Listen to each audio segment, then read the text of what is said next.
Ito po pala yung unang araw na ihahatid ko sila sa school na kami lang. Na po ang isang linggong bakasyon. Good morning, my angel. So today ay papasok na yung mga bata. Hi, say hi. Hi. Hi. You're my father. You going I'm Vincent. now? Show?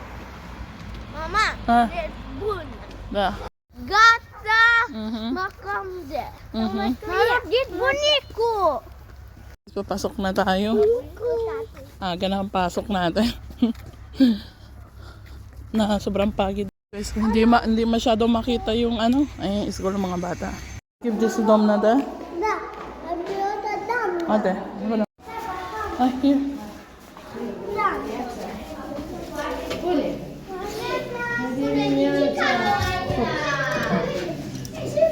Wala din yan.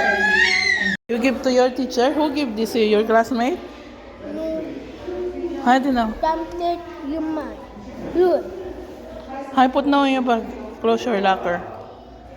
Daniel is there already. Uncle Donald. Oh, the.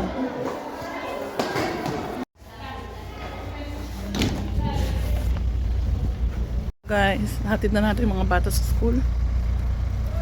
Muna tayo guys sa store. Okay. Tingnan nyo guys, oh, katabi lang ng school ni Jacob yung ano, nila Jacob yung grocery. Kailangan ko bumili ng isang tubig ulit. At nandito na nga po pala ako sa bahay, may angel, at sobrang kalat. Lalaba po pala ako ngayon ng mga jacket nitong mga bata at talaga namang madudumi na po. Hali ngayon may angel, naka-schedule po pala ako ngayon maglaba, maglinis, magmap ng buong bahay. Siyempre magluluto po pala ako ngayon ng chicken soup. Kaya habang ako po ay naglilinis dito sa bahay, ay ako ay magsasalang na ng ating chicken mamaya. Angel, bali bumili pala ako nitong para sa damit, para sa puti at saka sa decolor. Ako kasi may angel, napakaraming mansya ng mga damit ng mga bata at hindi ko alam kung bakit hindi naaalis ni Petro yung mga yon or hindi niya alam kung alin yung dapat ilagay para matanggal yung mga mancha. Bali ngayong araw po pala yung schedule ng pagkolekta ng basura dito sa village. Nang nakuha ko na nga po lahat ng mga basura dito sa bahay kasi nga po ini-stack ko po yun doon sa ating garahe. Maglalagay naman tayo muna ng isang peraso ng kahoy or dalawa na para mamaya-maya na tayo pumunta dito dahil napakarami ko nga pong gagawin. Hindi na ako nag-aalala ngayon may angel dahil napakarami po namin ngayong stock na kahoy. May angel, yung isang plastic po pala nung nakita nyo kanina sa video ay yung po ay galing sa bianan ko. Bali parang native po yun yung chicken sa bahay. Alagang manok po pala yung nilabianan kaya masarap pag magluto ng soup na gano'n. Tapos naalala nyo po diba na ako ay bumili ng chicken noon. So yung mga pakpak doon ay isinama ko na rin dahil nga po yung mga bata ay napakahilig po talaga sa karne. Ito yung sinasabi ko sa inyo. Yung plastic na yan ay may 2 pirasong hita ng manok, gulugod,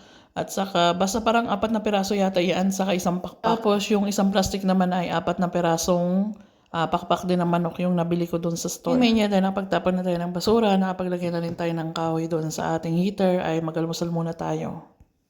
I'm candy. Baby, my candy. Dom na?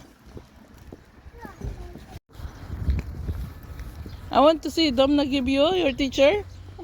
Wow. Wow!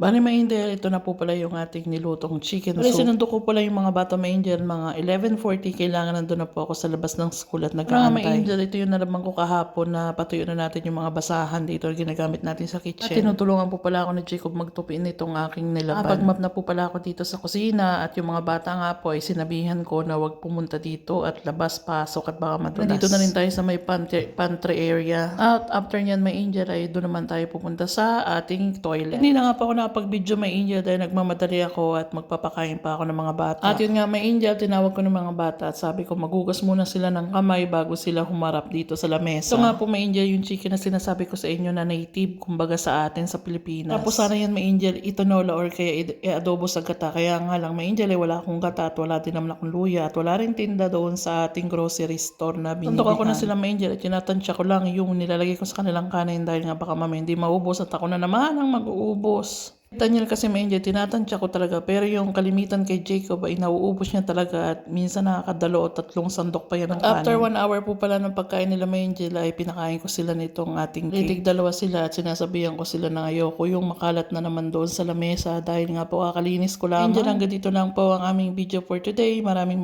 salamat sa inyong suporta ng ating trabaho ngayon, full-time vlogger. Walang kalimutan mag-comment, mag-like and mag-share at mag-follow na rin kayo.